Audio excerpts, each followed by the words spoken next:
Το 1974, στις 29 Μαρτίου, αγρότες στην περιοχή Σιάν της Κίνας άρχισαν να σκάβουν για να ανοίξουν ένα πηγάδι. Τότε ήρθε στο φως ένα άγαλμα από πυλό. Και μετά και άλλο. Και άλλο. Οι αγρότες αυτοί μόλις είχαν ανακαλύψει τον περίφημο στρατό από τερακότες. Οι επιστήμονες ανέσκαψαν την περιοχή και βρήκαν ένα τεράστιο σύμπλεγμα με κήπους, στάβλους, αγκία, χρυσά και ασημένια στολίδια και άλλα. Κυρίως όμως βρήκαν έναν τεράστιο πύληνο στρατό αποτελούμενο από 8.000 τερακότες, ιππικό, οπλίτες και άρματα. Όλα αυτά βρίσκονταν δίπλα στον τύμβο του αυτοκράτορα Qin. Επρόκειτο για μια από τις μεγαλύτερες αρχαιολογικές ανακαλύψεις του 20ου αιώνα και για έναν από τους μεγαλύτερους αρχαιολογικούς χώρους παγκοσμίως. Ο αυτοκράτορας Qin έζησε από το 259 έως το 210 π.Χ. Το όνομά του, Qin ή Qin Shi Huang, σημαίνει ο πρώτος αυτοκράτορας. Όλο το έργο ξεκίνησε στα 246 π.Χ. και ολοκληρώθηκε ανάμεσα στο 208 και 206 π.Χ. Για την κατασκευή όλου του συμπλέγματος εργάστηκαν 720.000 άνθρωποι. Ο στρατός από τερακότες αποτελούσε τη μεταθανάτια φρουρά του Τσιν που θα τον προστάτευε κατά την αντίληψή του στο επέκεινα. Μέχρι τότε οι Κινέζοι βασιλείς θυσίαζαν ζωντανούς ανθρώπους, στρατιώτες, επίσημους και άλλους για να τους συνοδεύουν στη μεταθανάτια ζωή. Ο πύληνος στρατός του Qin, του πρώτου που ένωσε την Κίνα, αντικατέστησε τις ανθρωποθυσίες και λειτουργούσε και ως υπενθύμηση της ενοποίησης αυτής. Υπάρχουν 3 θάλαμοι ή λάκοι με τερακότες. Ο λάκκος 1 έχει 2.000 στρατιώτες και είναι ο μεγαλύτερος. Πιθανώς φιλοξενούσε πάνω από 6.000. Άλλωστε, ακόμα και σήμερα οι επιστήμονες ανακαλύπτουν νέα αγάλματα. Όλα κοιτούν ανατολικά. Οι στρατιώτες αυτού του λάκκου κρατούν δώρατα, σπαθιά και δωροπελέκες. Η εμπροσθοφυλακή αποτελείται από 3 σειρές πεζικού, τις οποίες ακολουθούν στρατιώτες με πανοπλία και πιο πίσω το ιππικό. Ο λάκκος έχει μήκος 210 μέτρα, φτάνει τα 62 μέτρα σε πλάτος, ενώ το βάθος ποικίλει από τα 4,5 έως τα 6,5 μέτρα. Ο λάκκος 2 περιλαμβάνει όρθιους και γονατιστούς τοξότες, μία μονάδα με αρματιλάτες, μία μεικτή μονάδα και μία τέταρτη εφήπων. Ο λάκκος αυτός καταλαμβάνει μία έκταση 6.000 τετραγωνικών μέτρων και μας παρουσιάζει την δομή του στρατού του Qin.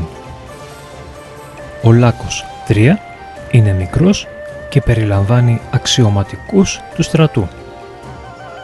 Εξαιρετικό ενδιαφέρον έχει η ίδια η κατασκευή του πύληνου στρατού. Τα καλούπια που χρησιμοποιήθηκαν είναι κοινά, αλλά κανένα άγαλμα δεν είναι απόλυτα ίδιο με κάποιο άλλο.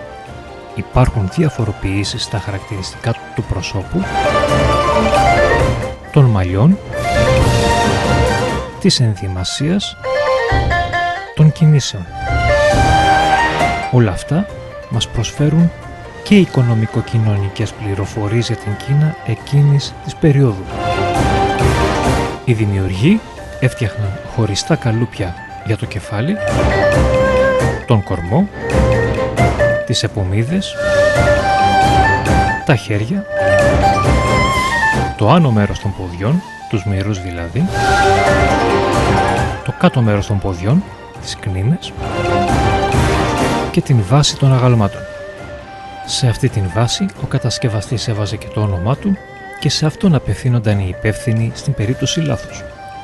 Έπειτα, με τα χέρια τους και απλά εργαλεία, έγραφαν συνήθως με ένα απλό κοπίδι τις λεπτομέρειες πάνω στον πυλό και τον έψιναν σε κλίβανο. Μετά τον έβαφαν και τα συναρμολογούσαν όλα σε ένα ενιαίο σώμα. Υπήρχαν λοιπόν γενικές ομοιότητες στα μέλη των σωμάτων των αγαλμάτων, αλλά οι μικρές διαφοροποιήσεις σε προσωπικά χαρακτηριστικά φανερώνουν πως δεν μιλάμε για μαζικού, βιομηχανικού τύπου δημιουργία, αλλά για καλλιτεχνική παραγωγή. Οι έρευνες επισημαίνουν πως τα διάφορα μέρη μιας τερακότας δεν κατασκευάζονταν στο ίδιο σημείο, αλλά σε διάφορα μέρη της Κίνας, όπως επιβεβαιώνουν οι επιγραφές πάνω στις τερακότες. Αυτό υποδηλώνει όμως και οργάνωση παραγωγής και, συνεπώς, σημαντική οικονομική ανάπτυξη στην Κίνα του πρώτου αυτοκράτορα. Η Κίνα δεν είχε παράδοση κατασκευής αγαλμάτων σε φυσικό μέγεθος. Φαίνεται λοιπόν πως οι επαφές της Κίνας με την Ευρώπη υπήρχαν αρκετά πριν τον Μάρκο Πόλο, αλλά και πριν ακόμα ανοίξει ο δρόμος του μεταξιού. Έχει άλλωστε αποδειχθεί η ύπαρξη δρόμων πολύ πρώιμου εμπορίου με την Δύση, ενώ οι Κινέζοι καταγράφουν την άφεξη στην χώρα τους Ρωμαίων εμπόρων. Όχι όμως στα μέσα και τέλη του 3ου π.Χ. Αυτό οδήγησε στο συμπέρασμα πως η εξωτερική επιρροή ανήκε στον ελληνιστικό κόσμο που είχε φτάσει μέχρι τα σύνορα της Κίνας. Την θεωρία αυτή ενισχύει και η ύπαρξη αγαλμάτων ακροβατών τσίρκου που ήταν ελληνιστικό θέμα.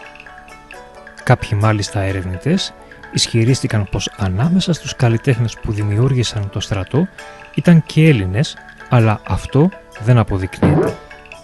Έτσι, η πιο βάσιμη θέση πάνω στο θέμα είναι πως υπάρχει ελληνιστική καλλιτεχνική επιρροή, όχι όμως και Έλληνες ανάμεσα στους δημιουργούς. Τον Δεκέμβριο του 1987, η UNESCO αναγνώρισε το μέρος ως Μνημείο Παγκόσμιας Κληρονομιάς και το εορτάζουμε στις 29 Μαρτίου.